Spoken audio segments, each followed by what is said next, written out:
ahead, Seth, and grab.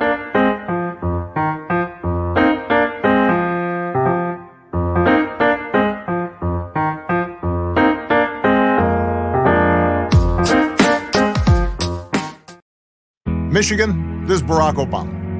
I want to talk with you about the Alyssa Slotkin I know. Alyssa is a true public servant who has dedicated her career to serving the American people, no matter who is in the White House. I saw that leadership and character up close. Alyssa is the kind of leader we need. Tough, independent, and effective. She'll get the job done. And she will make you proud. I'm Alyssa Slotkin, and I approve this message. Hello, Detroit. Election Day is November 5th, but why wait? Beginning Saturday, October 19th, you can vote early at one of Detroit's 14 early vote centers. Early voting runs through Sunday, November 3rd, so let your voice be heard and vote early. If you're voting by absentee ballot, return your ballot as soon as possible. For more information, visit our website or give us a call. And remember to vote, because it's not only your right, it's the right thing to do. I love teaching others because when I first got into the healthcare field, people overlooked me. I was really a ninth grade dropout who had no education, but I was determined to make something of myself for my baby. So Motor City matched the funds I put into my business. They awarded me $20,000. So now I'm able to focus solely on first step healthcare training and give it everything it needs. All because I live in Detroit. Good morning, everybody, and welcome to another episode of The Week That Was. Happy All Saints Day. Hope you survived Halloween. As we go into, of course, the home stretch of the elections coming up next year, I'm Saeed Khan, and joined by our family who's been through this whole election year together. Sorry if I get verklempt, but yes. Talk amongst yourselves. Here to go ahead and look at how things are moving into this home stretch are, of course, pollster Ed Sarpolus, two of the three esteemed attorneys that we have on Joel Sklar and Bill Seikaly, labor and community activist Barb Ingalls, veteran journalist Nancy Derringer, and of course, co-founder of Deadline Detroit, Allan Lengel. Well, it is indeed the home stretch, and some of you listening and viewing, and maybe some of you on this panel have already voted early. I know I did. I guess it was on Tuesday is when I went over, and I was shocked by how long the lines were, even in the morning time on a weekday. People seem to be very understanding. We're also joined by the third of the attorneys, Steve Fishman, is now here in the house too. Ahead of the law firm. The Troika is now here. The Troika is here. The Troika of Detroit. So the fact that, people seem to be rather enthusiastic about this. I think nationwide we've crossed 85 million. Here in Michigan, we may be approaching 2 million. Ed, is this going to be a banner year or a record-breaking year of turnout? Well, right now we're tracking with 2020, okay? Because in 2020, the AVs were like over 3 million, but that's a misnomer this year because of fact, remember in 2020, we really weren't pushing the early voting, okay? When I'm looking at the data right now, which is the Secretary of State has it online, basically a third of all AVs are now going face-to-face, going to mass. So the AP count that you're seeing in the newspaper is off by about 600 to 1 million people, okay? Because they're going and voting. The only problem with that is Oakland County's doing great. I'm assuming that's where you live. Detroit's doing well. But the bottom line, there is a mixture of a lot of Republican men and some women into that number, which 4 years ago, we did not have the number included in those numbers. But it is looking good, matching 2020. We're not over 2020 yet, so the race still could be close. Ed, are you assuming I live in Oakland County because I'm an Asian American or because I have a personal library? No, because you hang out at airports on the strip looking for an immigrant ride. Well done. Okay. Well, the books could be a prop, and I could be up in Tuscola County. Oops, shouldn't have said that. Anyway. One of my sisters is has been working the early voting in the west side of the state. And she said it's been completely crazy the entire time. Very, very busy. Not the west side of the state, but in a very, very, very Republican thing. And what upsets her the most And she's a real calm person. She's not like me at all. She's just like very calm, and she'll look you in the eye and doesn't say fuck very much. But she said that people are coming up to her and they're getting their ballot, and then they're saying, "We don't trust you. We don't trust you. I have to put that in the tabulator myself," and making a big deal about it. I mean, making a point that if they don't do it themselves, and their vote isn't going to be counted. And you know, and when you work I know that Nancy probably feels the same way. I take it really personally. You know, I'm going to be counting stuff. I have a clear bias as to what I want to happen, but I want this to be fair. I want this to be right.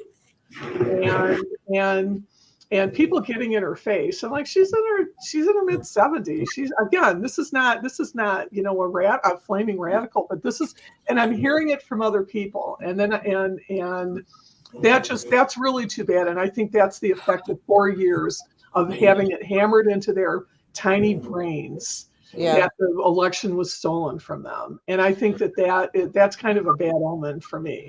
Yeah, I feel, and I would feel exactly the same way if somebody did that. It's like, you want to sit here for 14 hours, or, you know, this was back when I did it, it was, you worked the election day. Mm-hmm. And if anybody had said that to me, I mean, I would have kept a civil tongue in my head, as we say in Victorian novels, but I would have really been pissed off. But only in the novels, Nancy, at my precinct, I mean, I saw that the precinct workers were stocked with a lot of snacks back there. Well, so, I was just going to say, I'm working the AV counting on election night at Huntington Place. P.S. I do not expect it to be a scene.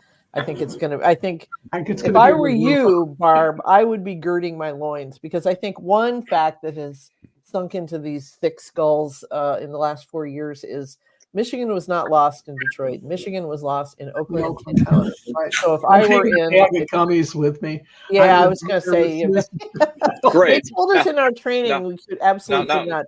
Now Nancy's joining in by blaming the Asians in Oakland County. Thank you very much. No, it's the suburban women. That's, I mean, they turned on Trump. I thought you were going to say it was the Chinese non-citizen singular who voted in Ann Arbor. And Nancy, do you realize the fact, because of women turning on Trump, we're going to have the largest divorce rate in Michigan, because according to Kirk, and if the wife votes not like the husband, there's grounds for divorce. Grounds for divorce. I've heard the evangelical community weigh in on that one. And it's okay. It's okay, Ed, because mean that we need to change our business model. Maybe we need to start doing divorce law, representing women who that idiot. Well, actually, I did that. And actually, I was the pollster and one of the consultants in the Vanderveen Vanderland Special Election when Ford began VP, and we converted 60% of Republican women to vote for the Democrat Vanderveen back in 75, 76. So it has been done before. And obviously they did not tell their husbands, because they were all surprised when Vanderveen won. It was all because of Republican women. Actually, since there's already a law firm called Adam, how about you three form a firm called Eve? There's already an Eve law firm. Oh, hey, Nancy and Barb, I need to ask you a very important question. Do you feel safer now that Trump has said that he's going to protect you even if you don't want it? You know, when he said that, I thought, honestly, it kind of reminded me of those Lifetime movies about some woman who has to escape an abusive husband. You know, that is such a line that is just almost grown in a lab to make women suspicious. You know, I'm going to do this for your own good, or I'm going to do this whether you like it or not. You know, it's just like, it's like it's time to have your go bag in the trunk of your car and say, I'm going out for groceries, hon, you know, as is my gendered role. And then just, you know, hit the highway. Well, Jesse Waters on Fox was saying that if his wife voted for Kamala, that would be essentially grounds for divorce. Yeah. He's probably voting for Kamala. I heard she early voted. Cheating. Right. And let him know. Yeah. Voting for Kamala. So can I go back? Can we go back just for a moment, because I really appreciate what Barb said about her sister's experience. I went in to my precinct an hour after the early voting began, so about 9 o'clock it was Saturday morning. It was a short line. There were 7, if I remember correctly, 7 voting booths. They were all filled. I had to wait just a couple minutes. But I kind of anticipated that a lot of people, especially outstate, would be jerks to the polling people. And one of the things that I did was walk over and shook every one of their hands and said, "Thank you. I know this is a difficult job, and I want you to know I really appreciate you being here." And a couple of them just looked at me like, "What?" They were ready for something else. I think it's important that we start doing that. I really do, because we know that there's a certain part of the electorate that's going to be abusive, and I think it makes a difference if other-minded people stand up and say thank you and acknowledge their support, because I think it'll make people hesitant to confront them. So if any of you guys on the show want for Tuesday, I have a few black berets, some sunglasses, and some black t-shirts that are 2 sizes too small. If you guys want them to stand like this by the polls to protect the pollsters. Yeah. Actually, I may take you up on that, Saeed, because I'm one of the volunteer attorneys in case a lawsuit gets filed in either state or federal court. And I'd love to go into court with those on. Well, Bill, next year for Halloween, we're going as Huey and Bobby. So right on. Actually, I appreciated last week when Huel saw my picture and he said, "Right on." There you go. Alan. Steve Fishman, there's a lot of noise coming. Is there somebody? It sounds like there's something. Is somebody? I'm in the same place I'm always at. Nobody's here. Okay. No vacuuming. Okay. All right. By the way, Steve has his son. You want to mention about your son Eric? Well, yeah. On Tuesday, my son was. Oh, there it is. He was inducted into the Michigan Jewish Sports Hall of Fame. Wow. All right. There we are with Jalen. Hey. Congratulations. Taller than his old man. Jalen got the humanitarian award for all the work he's done with his academy. Wonderful. Jalen Rose is wonderful. And it was really nice that the two of them had it on the same night, because Jalen and I are pretty good friends, and he's known Eric for a while as well. So it was a lot of fun. Was he inducted for cricket? Yeah. Not quite cricket. We play basketball, here in America. I can't believe, Nancy, that you would ask, what did he play? Well, you never know. I didn't say cricket. Maybe he's like. By the way, Fish. America hosted the Cricket World Cup this year, so we do play cricket here. And Steve has other relatives who are also, including his father Herman, who played 4 sports at Northern High School, and then played at U of M, baseball and basketball. Wow. There you go. So apparently, it looks like former President Trump has some competition for being Lord Lancelot moving forward. It looks like Elon Musk is also looking to be protector of women and the human species. And I think we have a video about this, Alan. Trump's private pet billionaire is also making the news because we just learned that Elon Musk is offering people his sperm. I cannot emphasize this enough. Do not trick or treat at Elon's house. Reports say that Elon is deeply concerned about declining birth rates. Elon, I'm not sure women would agree that the reason for declining birth rates is there's just not enough sperm out there.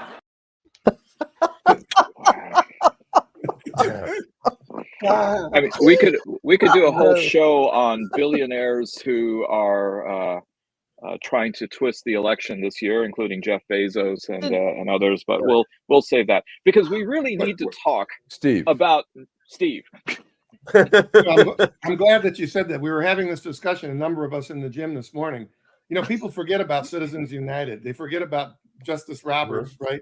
Writing that opinion. And really, if you think about it, after Watergate, those of us who are old enough to remember Watergate, they really clamped down on this kind of stuff. And Citizens United opened the floodgates for all of these asshole billionaires who think And you know, I've read a number of articles about it. They honestly believe that they're smarter than everybody else. That they know more than anybody else. You could put them in charge of the State Department or the Defense Department, and they'd run it just like they run their business. And really, it all dates back, like with Dobbs, back to Chief Justice Roberts. He's going to go down in infamy next to Roger Taney.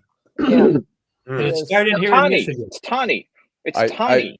I think good examples of how businessmen are not good politicians. One is Donald Trump, and the other is Governor Snyder, who called constituents customers. I hated that. I hated that. And I think they're just they're a little bit tone deaf to the actual. They think a business can be run just like the country, and it's not. I dispute your premise here, Alan. I'm sorry, but I don't consider Trump a businnesman. No, he isn't. He's just a carny. He's a carny hawker. Reality, he's a game show host. That's right. By the way, Steve, thank you for clarifying that you guys in the gym were talking about billionaires and not what Elon Musk was apparently peddling. I was just going to say, I was worried. I got to admit, I was a little worried. Leave Elon Musk's sperm behind. Can I just say, I'm out of the baby making business. I'm an old crone now, which makes me basically useless to people like Elon Musk and Bernie Moreno and many of the Shady Vance.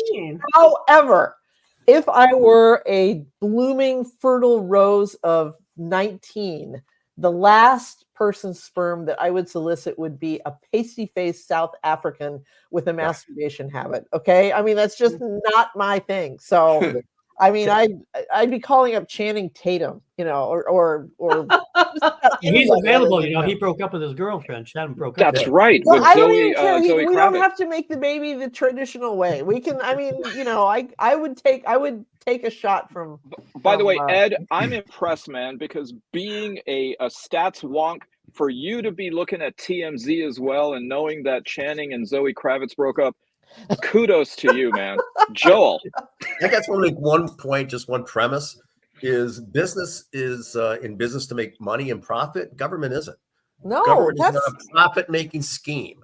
We're not there to, get the most out of a nickel.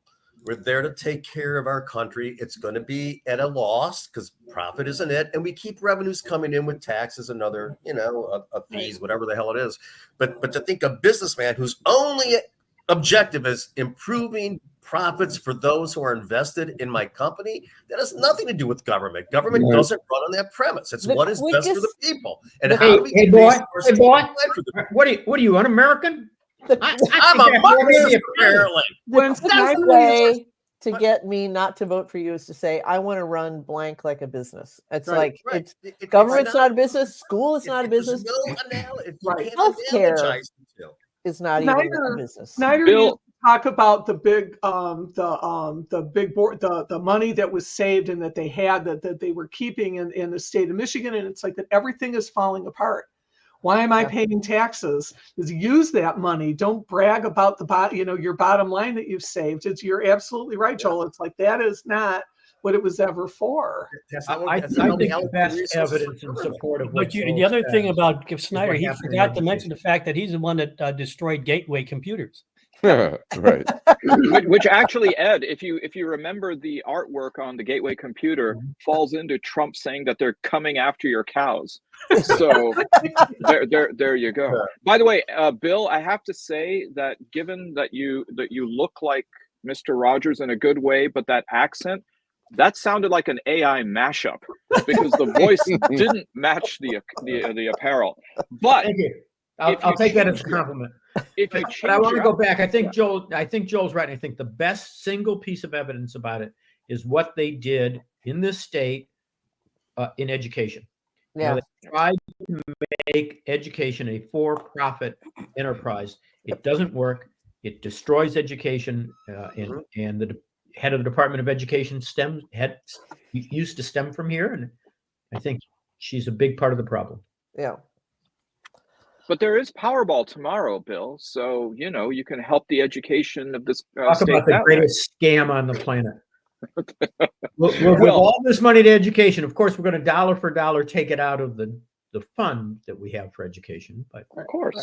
Of course. Now, Alan, I know you've got some video dealing with our next story, which is, of course, when I was a kid, and just shortly after Watergate, Steve, my parents took me to the Moscow Circus at Madison Square Garden. But apparently, they've got other kinds of circuses there now, including Trump holding a MAGA rally just a few days ago. Alan. Now, Trump is denying that he knew anything about the comic and stuff. So I have no idea who he is. Somebody said there was a comedian that joked about Puerto Rico or something, and I have no idea who he is. Never saw him, never heard of him. Now, what they've done is taken somebody that has nothing to do with the party, has nothing to do with us, said something, and they try and make a big deal. But I don't know who it is. I don't even know who put him in. And I can't imagine it's a big deal. The amount this man won't take responsibility for anything with his name on it is almost impressive. Like President Truman said, the buck stops here. Trump's like, I never saw that buck. I never met that buck. We also have, should we play Triumph the Insult? Sure. This is outside the rally. Kamala, it was like a coup, right? They handed her the nomination. You're right. She still has to get past Trump. Yes. Which for a woman is very hard to do without pepper spray. Everyone, right? Seriously, when I look at you, it makes me think that groceries aren't expensive enough. I kid. It's not a Nazi rally. I hate when people use that term. When they call Trump a Nazi, right. He's the candidate preferred by Nazis. Just too clever. Well, the reference was to comedian Tony Hinchcliffe, who, among others, managed to, I think, show a certain level of demographic equanimity by going ahead and disparaging everybody. I think, to quote from Eleanor Rigby, no one was spared. But it certainly did gin up a lot of anger, particularly in the attacks that were levied against Puerto Rico. Which now people are wondering how smart this is, given the fact that there is a fairly sizable Puerto Rican community in battleground state Pennsylvania, or I should say battleground Commonwealth, Pennsylvania. Alan. I mean, this comic was feeding into the perception that Puerto Ricans are immigrants when they're citizens of the U.S. They can move anywhere in the states and vote. They can't vote for president in Puerto Rico, but if anyone moves to New York, Pennsylvania, whatever, they can vote automatically.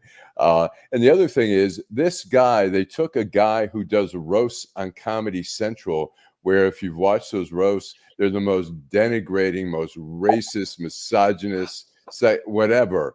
And they took him and put him in this crowd. It's amazing. And then Trump, when they asked him, they said, well, what do you think about that? He goes, I don't even know the guy. And so they said, but what do you think of what he said? And he goes, well, I didn't hear what he said. Right. What a crock of shit. That's what Van said. I think that's important. What's important is when you look at the video of the event, most of the time, if somebody would come up with a joke that bad, that terrible, there'd be silence. Yeah. It wasn't silence in that crowd. He knew the crowd he was speaking to. He knew that he was speaking to Trump supporters, and he knew that joke would go over well. Yeah, absolutely. And they brought him in for that reason. That purpose. I mean, all you have to do is look at those transgender ads, which are just flooding the airwaves. And at the end, they say, Kamala's for they and them. Donald Trump's for you. That could be like, Kamala's for Black people. Donald Trump's for you. Trump's for Jews. Trump's for Arabs. Kamala's for Arabs and Jews. He's for you. I mean, how racist can you get without anyone just challenging that? Did you see Trump's recent 3 Jewish women talking commercial? I haven't seen. I've heard about it. It is disgusting. It is. Tell me about it. I haven't seen it. Well, Alan, I mean, I don't know if Trump is for Arabs, but there are some Arabs that are for Trump. Last weekend at the Novi rally. Segue. What's that, Nancy? Excellent segue. Well, he's a pro, man. He really is. Last we gave him a weekend, lob. Come on. If he couldn't hit that, he wasn't hitting anything. Listen, I'm no Aaron Judge, but that's a whole different story. Easy. Okay, you're too easy. So at the Novi rally that Trump was presiding at last weekend, a group of imams and Muslim community leaders made their way onto the stage and endorsed the Donald. This, of course, now tracking with some other incidents, including the mayor of Hamtramck, Yemeni American Amir Khalib, who, in fact, quite vocally and enthusiastically gave his support to the man who had placed Yemen on the travel ban back in 2016 and who has pledged to go ahead and reinstate it in 2025. Despite all this, it seems as though Trump is popular enough to go ahead and exploit the Arab community because he's making a visit in the closing overs of the campaign to, you guessed it, Dearborn, Michigan. Dearborn Heights, the mayor in Dearborn Heights was also on stage. The mayor of Dearborn Heights went ahead and did that. Now, from what I understand, many of the imams, not the one who actually spoke from the stage, but the ones who were the props in the background, they have come out with a statement saying, we had no intention to endorse. We were invited by the campaign. We similarly were hoping for an invitation by the Harris-Walz campaign, which never came, or it was refused. I don't know who made the overture to whom. But this is the case, despite the fact that according to the Council of American Islamic Relations, 42% of Muslim Americans nationwide are planning on voting for Jill Stein. It looks, though, that most of those are probably in battleground states because, Ed, correct me if I'm wrong, but I think Stein is polling 4% in Michigan, 1% nationally.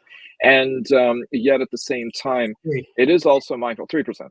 It is also important to remember that in 2020, 30% of the Arab and Muslim vote in Michigan did, in fact, go to Trump. So, well, the other thing that's important, talking about where the Arabs are going, Mr. Zogby, famous pollster and marketing for the Arab community, said, "No way, Trump." And he's quoted in the Free Press also. So the fact that it isn't 100% moving, the Arabs moving, there's a lot of spokesperson for the Arab community now saying we can't live with Trump.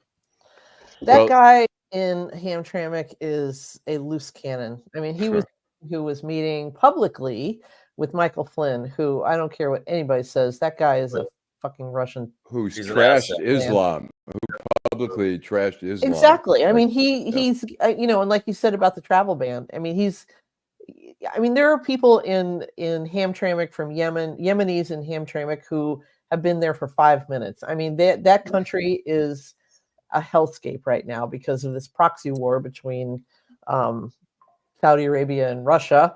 And it's just, I mean, it's the idea that he would say to his own constituents, I don't care if you still have family over there that want to come and join you. Right. I'm with this guy. I mean, it's just, it makes me crazy. You know, it forget the family who you want to come over. To quote a famous or infamous psychologist, what are you thinking? I mean, this is insane. This is the same guy who promises the largest mass deportation ever. And if they think that that's not going to include their tetas and jiddus, their grandmothers and grandfathers who are here illegally, they've got their head in a part of their anatomy that they shouldn't have their head in. I love it when you talk Arabic to me. It's just so sexy. The Chaldeans the Chaldeans in 2016 here voted overwhelmingly for Trump.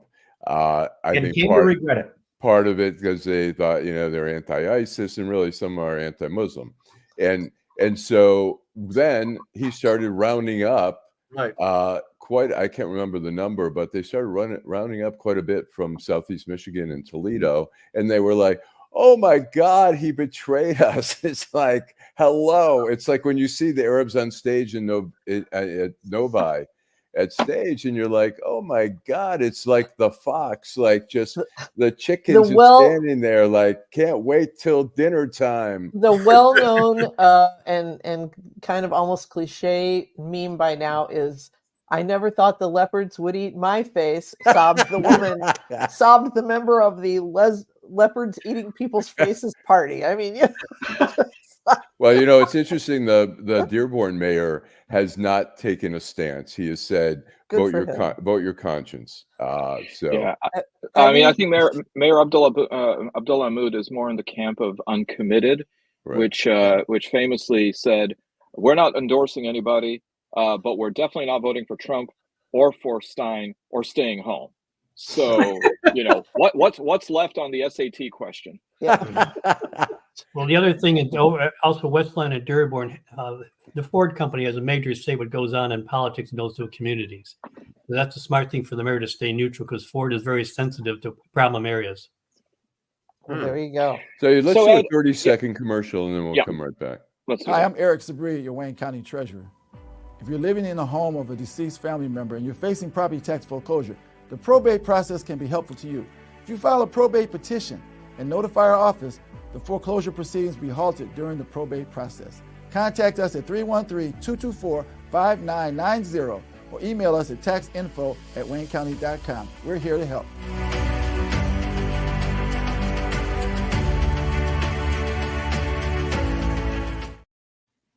So now UP election officials apparently have been removed over a vote hand count plan. Anyone want to shed light on just another day in the Upper Peninsula? It's not another day in the Upper. It's the same. These people are the same This as is the ones. this is irony. This is I irony. understand. I understand. But it's like these. It's the people who are telling the poll workers, Barb's friend, that they don't trust him. I mean, they're saying we're gonna do a hand count. I mean, what is a hand?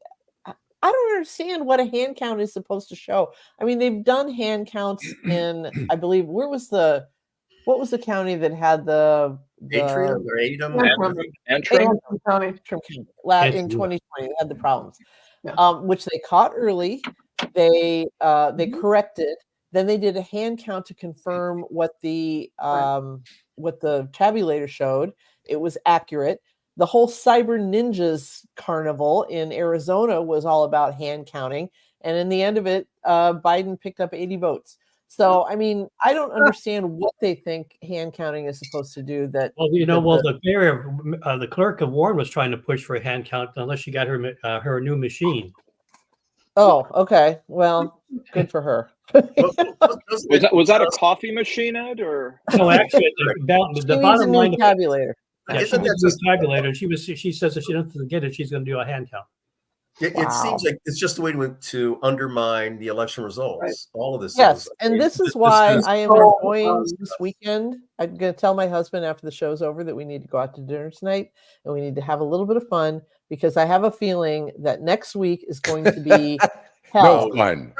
A friend of mine has said, this is the last good year. He said, enjoy 2024. It's the last good year because no matter what happens, no matter who wins the election, I expect civil unrest next week, going into leading up to the inauguration, I think, and maybe even beyond. Who knows? I think the lesson. And I might be one of the ones doing it. I might be one of the ones out there in the black beret. We don't know which side, is going to. Saeed's too small a T-shirt, which I'm going to strategically cut to show off my bountiful bosom.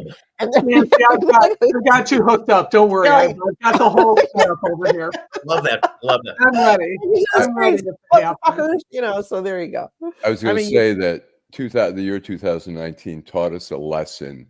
Enjoy the year, because I remember at the end of 2019, people were like, I'm so ready for 2020. It's going to be so much better. And then we had COVID. We had a fucking crazy shit, and people said, 2019, not so bad. I think the meme for 2025 is going to be COVID saying "miss me much." Yeah. I remember in 2016 we lost David Bowie and Prince. 2016, fuck off. It's like 2016 now looks like the good old days. I look at my Facebook memories. I look at my Facebook memories sometimes, and because I clearly don't have enough to do. But it kills me. I look at this and it's like, here's Trump insulting Arabs. Here's Trump defending himself against another rape accusation. Here's people dying in droves.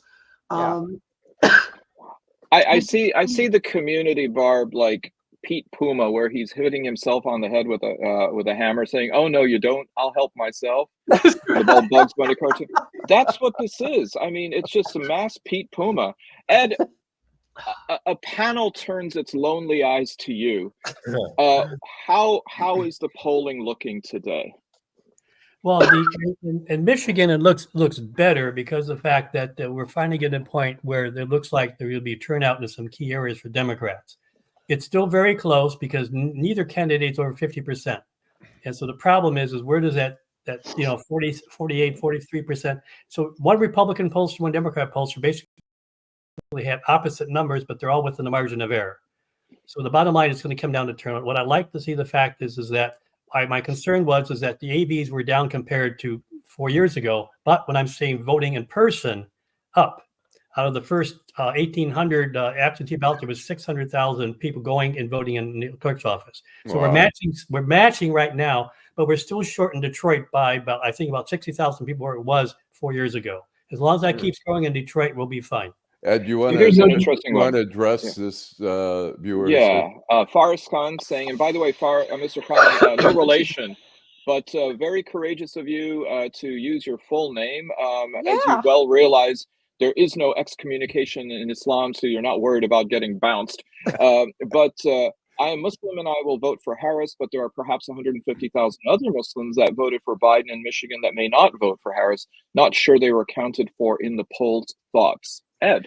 Well, first of all, they will be counted. And I will tell you this is that 4 years ago, you got to remember a good portion of the Arab Lebanese community is Republican automatically, especially once you get out of Dearborn and Oakland County, where I do a lot of work. Most of my rooms are actually Republican donors.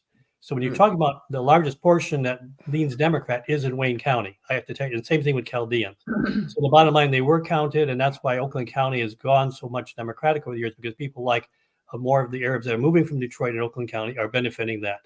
And you I don't need to disparage my people any more than you already have. Okay. Well, I understand that, but on the same token, I mean, you got to be aware of what's going on out there. But I just want to say that the Arab community is counted. The actual vote is probably about 300,000. There's about 400,000 residents, about 300,000 potential voters, and they make up around 2 to 3% of the vote in every election. And so they are counted. And I keep track of those, and I do a lot of work in the Arab Muslim community. So I know that they're very active. As a matter of fact, I've worked in campaigns with them that they mail out, be sure absentee ballots go over to the Mideast. People who are going over there in August to visit their relatives, they get to vote absentee before they leave.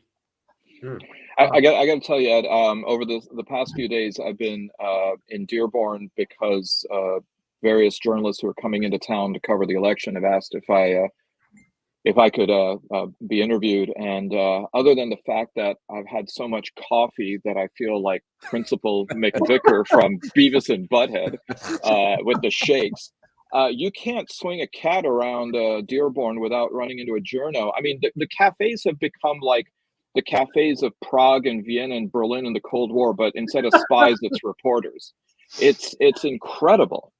Wow. Well, that's first because they don't. I get a lot of calls for them to go, and I says, if you're going to go talk to the more Arab communities, don't go to Dearborn, okay? Because as a matter of fact, a good portion of them attend schools, and and remember, a lot of Arab and Pakistan, they go to engineering schools, so you got to go outside Dearborn or go to Flint where they got schools.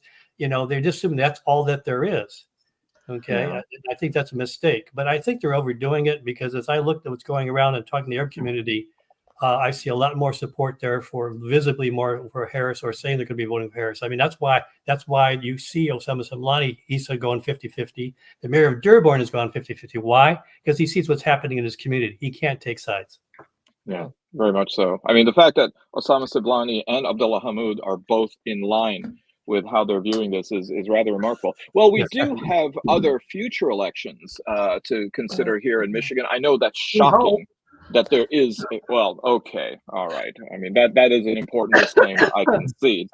But it seems as though Mayor Mike Duggan doesn't really have a war chest for a fourth term as mayor. What could he be thinking? Anyone have insight on this? Well, what kind of? I mean, what genius broke that story? I think anybody who hasn't figured out that Duggan's running for governor instead of mayor. Yeah. Hasn't been paying attention to what's going on. I saw him in August, and I said, "So what's going on?" And he just kind of said, I don't know yet. I think it's clear he's not running for mayor, as Bill said.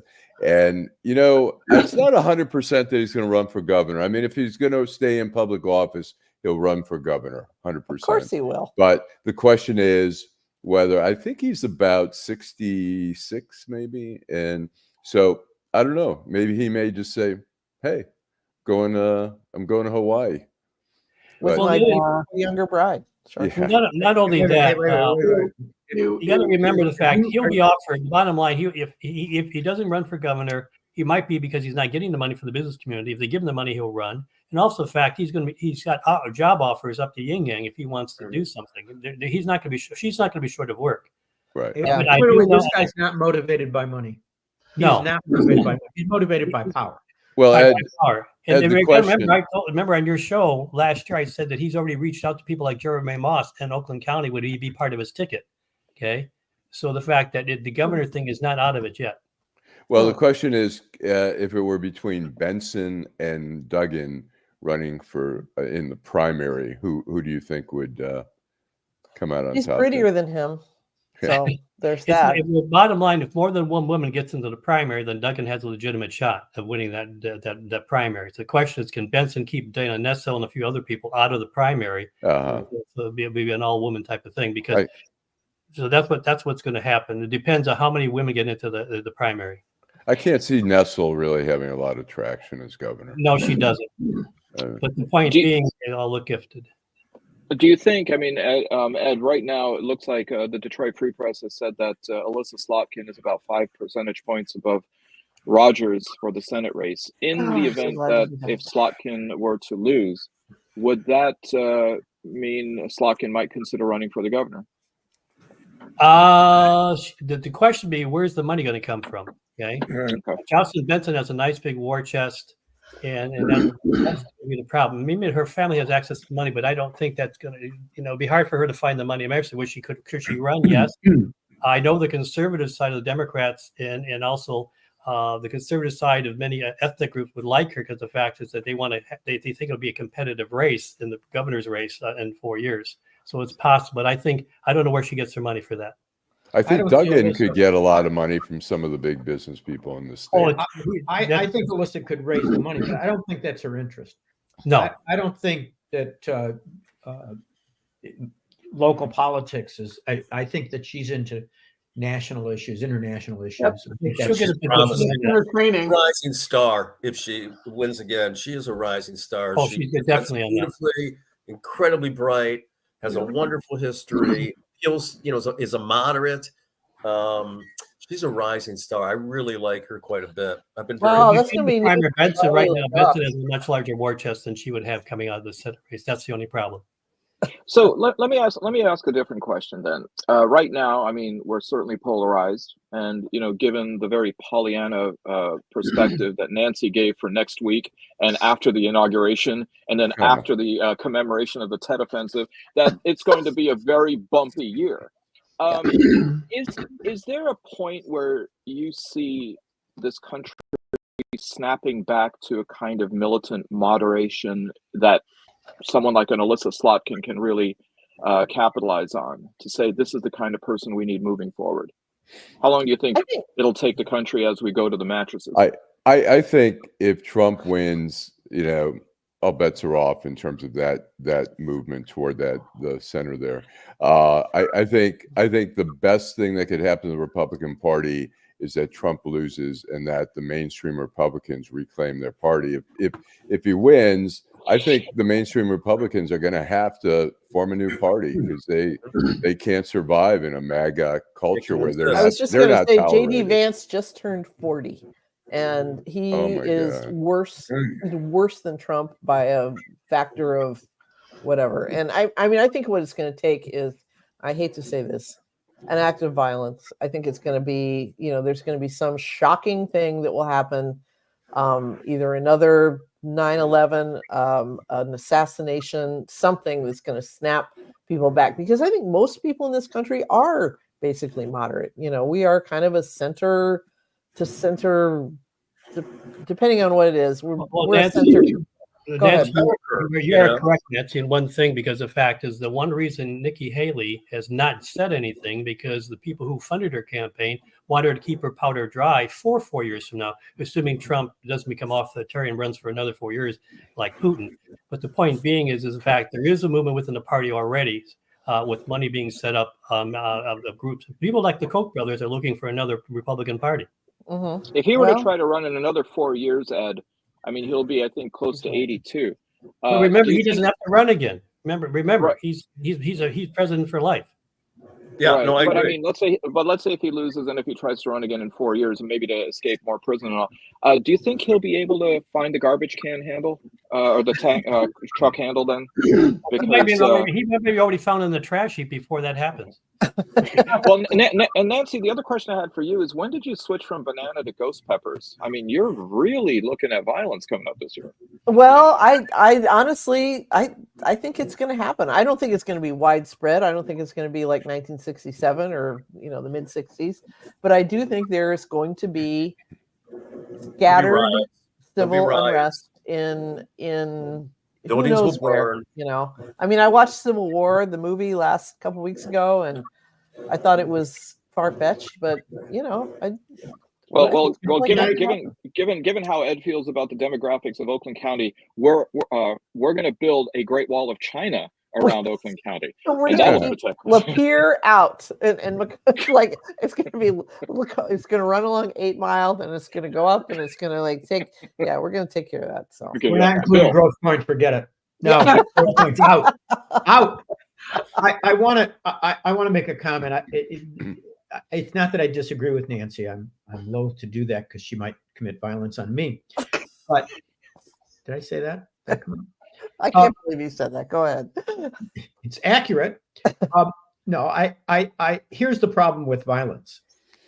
Once violence starts, it's very difficult to put that toothpaste back in the tube. We saw that in '67.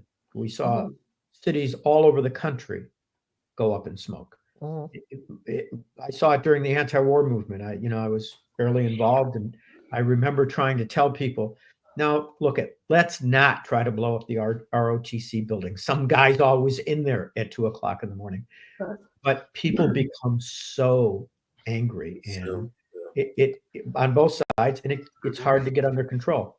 I'm going to put my bunny ears on and suggest that the best thing that could happen is a really sweeping electoral college victory, and winning the House and Senate for Kamala, that would so put Trump on the outside. Is a loser.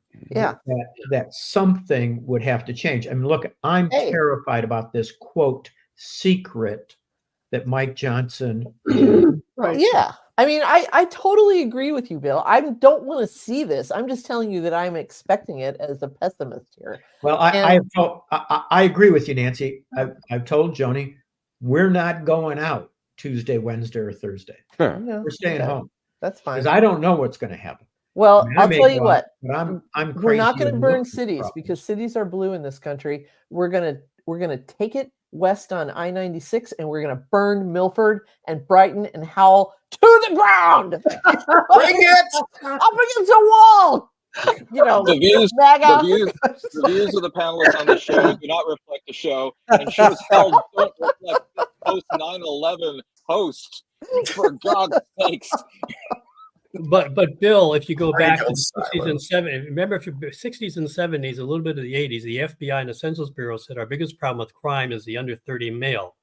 That is the biggest group right now that's growing and becoming very awkward. If you look at all the polling data, it's the same large number of under 30 males like back in the 60s and 70s. They're saying they want to fight. And so it's not unheard of what you said and all the other people saying is, yes, Nancy, the under 30 male is the one that's growing right now, that's perking like they did 60s and 70s. Yeah. And my guess is sparked by a lie. It'll be sparked by some bullshit, by some story that never happened, by some they're going to make something up that will get so inflammatory that people are going to die, people are going to get hurt, things are going to burn. This is going to be a nutty fucking election because people are so visceral about it. If you lose, you're going to be outraged. If you win, you're going to be terrified. You're going to have more Oklahoma bombings. If the election is close and the MAGAs try to pull some shenanigans, like we're going to send it to the state legislatures, and the popular vote is going to be lopsided for Kamala. That much I'm just counting on. You don't know where it's The popular vote is going to be lopsided for the Democrats. The Electoral College is going to be close. But if something like that happens and they try some bullshit with the Supreme Court or whatever, it's going then yeah, it's going to be. Well, if it goes to the Supreme Court, we lose. Yes. Oh God, yes, exactly. And by the way, there was a city that was torched yesterday. It was called Los Angeles by Dodger fans. So this does indeed happen. Like the '84 series doesn't count. Never counts in Ann Arbor. Doesn't count. You know what bothers me though is all of the people who threw shade at Detroit for being boisterous in our own jubilation. People like Jay Leno and all of these West Coast or these coastal prigs.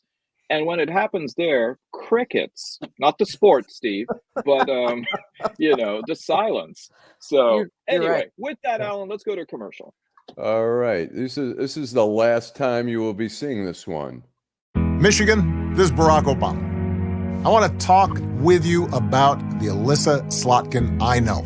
Alyssa is a true public servant who has dedicated her career to serving the American people, no matter who is in the White House. I saw that leadership and character up close. Alyssa is the kind of leader we need. Tough, independent, and effective. She'll get the job done. And she will make you proud. I'm Alyssa Slotkin, and I approve this message. Hello, Detroit.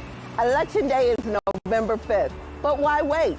Beginning Saturday, October 19th, you can vote early at one of Detroit's 14 early vote centers. Early voting runs through Sunday, November 3rd. So let your voice be heard and vote early. If you're voting by absentee ballot, return your ballot as soon as possible. For more information, visit our website or give us a call. And remember to vote, because it's not only your right, it's the right thing to do. By the way, and here's one that Ed probably already knows if he saw the same TMZ show about Zoe Kravitz and Channing Tatum. Apparently, Malia Obama, as she is now undertaking her directorial debut, has dropped the Obama name. That's right. So, she was known for quite some, she worked on Donald Glover's show Atlanta, which I love. Wow. And her credit was Malia Ann. So that was, I think it's her. I mean, that's fine. The weight of that name is, she's already the ultimate Nepo baby. So, let her judge on her work. Nancy, I heard that she dropped Obama because it was just simply way too contentious, and I think she's going to go as Malia Hussein. Because that's insane. All right, Alan, let's go to the last segment. Downtown Detroit, Robert Wells, Schmuck of the Week. Okay, I'm sure that there's a dearth of schmucks out there, but Steve. My schmuck of the week is Joe Biden and the people around him. And I'm not going to get into what, did he really say it in the plural? Did he say it in the singular? Whatever it is. A, the fact that he delayed so long in doing what he did made it more difficult for us. But B, just keep your goddamn mouth shut, okay? For 3 more days. Don't talk about anything. And then he can go back to being Wooden Joe. So he's my schmuck of the week because he gave them something to talk about. And this is all they're talking about. You need to distract. By the way, Mr. Faris Khan said that the Dodgers did not win the World Series. The Yankees won the World Series for them, which are we taking him to court figuring out Trump logic? That was good. Yes. Point well taken. Yes. Actually, they haven't certified the results of the World Series yet, Faris, so stay tuned. Barb. Oh gosh. Boy, there are so many. There's so many this week. But I think just because it's pretty funny is that Tucker Carlson said that he was attacked by a demon, and he was attacked by it says in New Diet, it's a terrible headline. About a year and a half ago, it left him scarred and bloodied, and apparently sucked more of the brain out of his head. I thought Tucker Carlson was a demon. He would think. And the runner-up, of course, would be Megyn Kelly, who managed to get every woman in the United States to sympathize with her. That movie Bombshell that you were talking about, just No one should be sexually harassed. Nobody should ever. No one should ever be that way. But here she is dressed in a garbage bag, and it's the perfect outfit for her because Megan Kelly is garbage. So. Well, and she has a very flat ass, so she can fluff out the garbage bag in the back, kind of give her a little bustle there, give her a little junk in the trunk, so to speak. But yeah, as another curvy woman, I agree. See, Barb, I mean, I think Tucker would have been better if he said that he was attacked by a succubus, because at least then it would be the outside chance that he was getting some. But, anyway. Joel. Okay, I'm going to go with Jameson Williams. The guy got suspended for 2 games for some taking performance-enhancing drugs.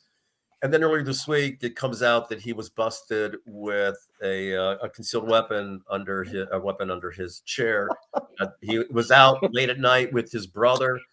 Jameson Williams is a gifted athlete. His window to make a whole bunch of money is a brief one, like any other athletes, unless you're LeBron James and something beyond human. And to see him not just destroy himself, which if he doesn't get it together, he's going to get bounced out of the league eventually. It breaks my heart.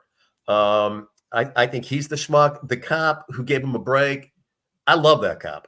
Okay, I think it's a wrong, absolutely. But I'm a Lions fan. I want to see Jameson Williams on the field. And so I don't find the cop a schmuck. I think he did what God knows. Thank you for the Lions. But Jameson Williams, come on, man. You got a whole career. You're going to set up your family for life. Just stay clean for 5 years. Don't get in trouble for 5 years or 6 years, and you're going to make $50 million. And so he's a schmuck for destroying his own, what he's doing to himself. What do you think is going to happen in that case, Steve? Oh, what do I think is going to happen? Yeah, I would say if it were treated like any normal person, they will either not charge him at all, or they'll let him plead to a misdemeanor. And the reason has nothing to do with him being Jameson Williams, football player. You've got a guy in the car who's got a CCW permit and he has his own gun. The other gun is registered to Jameson Williams. He just doesn't bother to go get a CCW permit.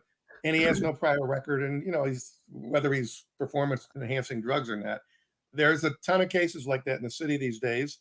And the way they're being handled is in a situation like that. Sometimes they don't bring charges at all against the passenger. And if they do, a lot of people are pleading to misdemeanors, which is really all it should be. And when he said, of course, I carry a gun because I live in Detroit, forget that. Everybody has got a pistol, like Gil Scott-Heron said. Everybody carries guns now. So there's been a lot more, from what I understand from talking to people who go to state court still, there are a lot more misdemeanor guilty pleas. That's the worst that'll happen in his case. Steve, could they argue constructive possession that since the guy who was driving the vehicle had a permit that may have been within the wingspan, if it was, could you argue constructive possession that the guy who was driving made everything legitimate since he had a CPL? That is what Todd Flood's arguing, by the way. Steve, I think Steve. Oh, he's frozen. Frozen at that concept. Oh. Look at right. Frozen in time. The question. Let me just say this. Bastard Sklar. I have 2 things to say on this issue, Joe. One is if the guy wasn't smart enough to hire Steve, he probably did the next best thing by hiring Todd Flood. Todd knows what he's doing, and that's exactly the argument Todd Flood's making. I saw an interview last night. Number 2, what Jameson Williams needs more than anything else is an intervention by Barry Sanders and Billy Sims. Yeah. Because he's got that kind of talent, and you're right, he's going to lose it.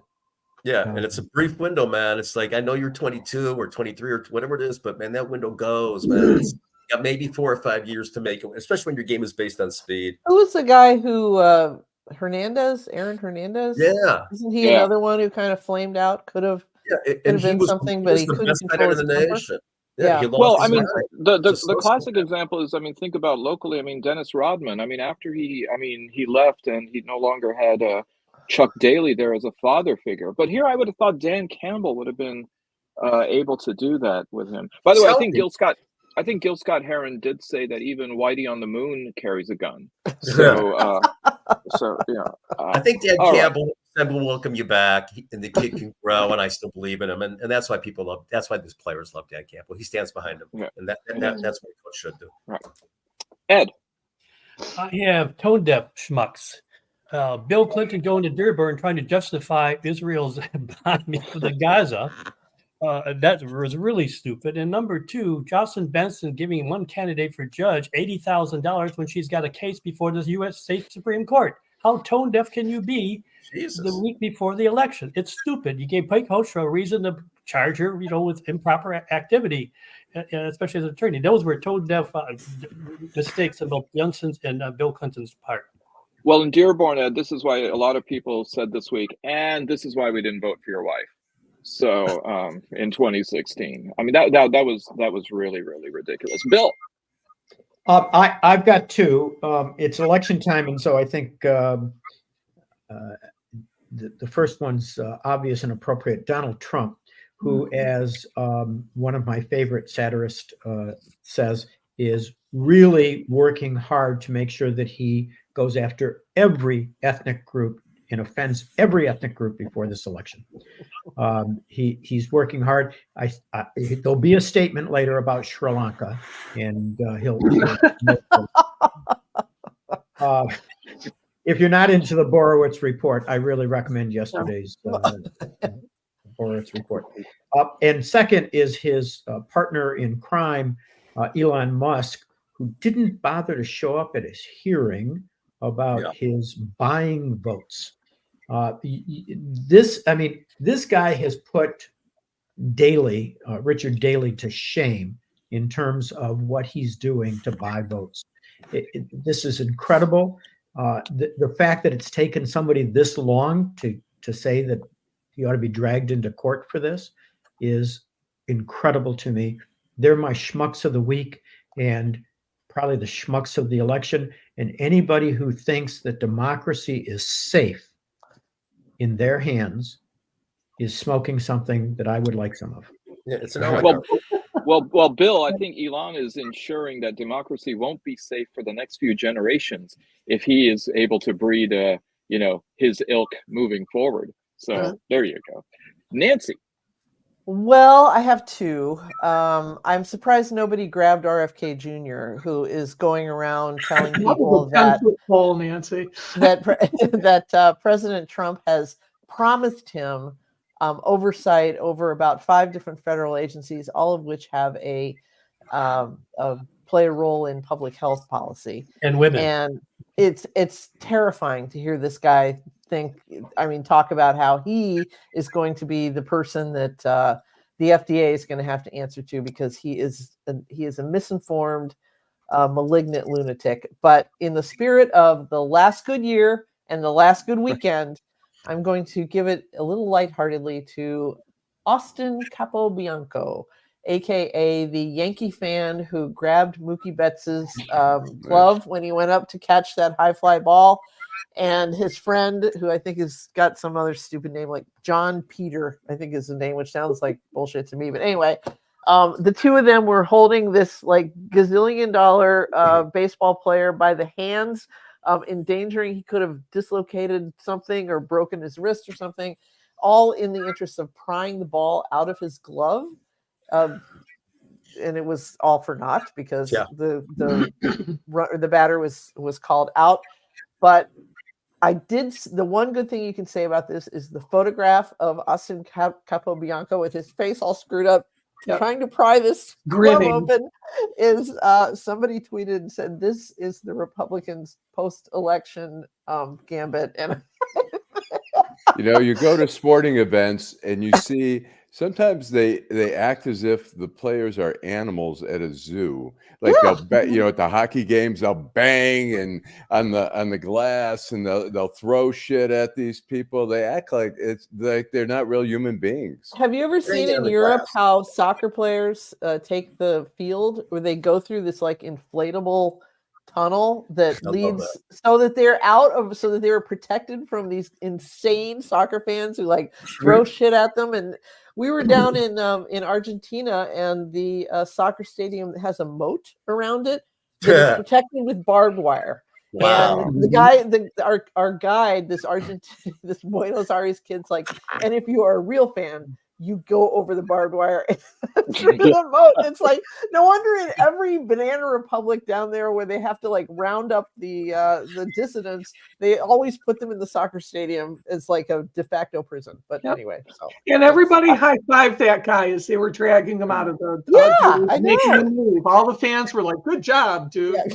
Alan, is that why? I mean, I get yelled at when I offer players at the Tiger game food. When you throw it at them, that's unwrapped, wrapped. It's okay. Uncooked meat. That's the last thing I'm going to say about sports in 2024. Well, there's a great meme going around, Nancy, right now of instead of the ball, it's actually the World Series trophy in the mitt, and the guy's trying to grab it out of the Dodgers hand. That's really good. Alan. I'm going to go. I got a couple quick ones. Dr. Phil, who was part of the clown show at Madison Square Gardens, saying, people are saying Donald Trump's a bully, but, he's not a bully. That's when you have a disproportionate power. He's just the best debater around. He should have said the best masturbator around. But and then I don't think he knows that. The other one is mustard. Sarah Boone, 47. Who was just convicted. She's from Winter Park, Florida. She was convicted last Friday of murder, I guess, second-degree murder for not letting her boyfriend out of a suitcase that she zipped him into, and he was screaming, "I can't breathe!"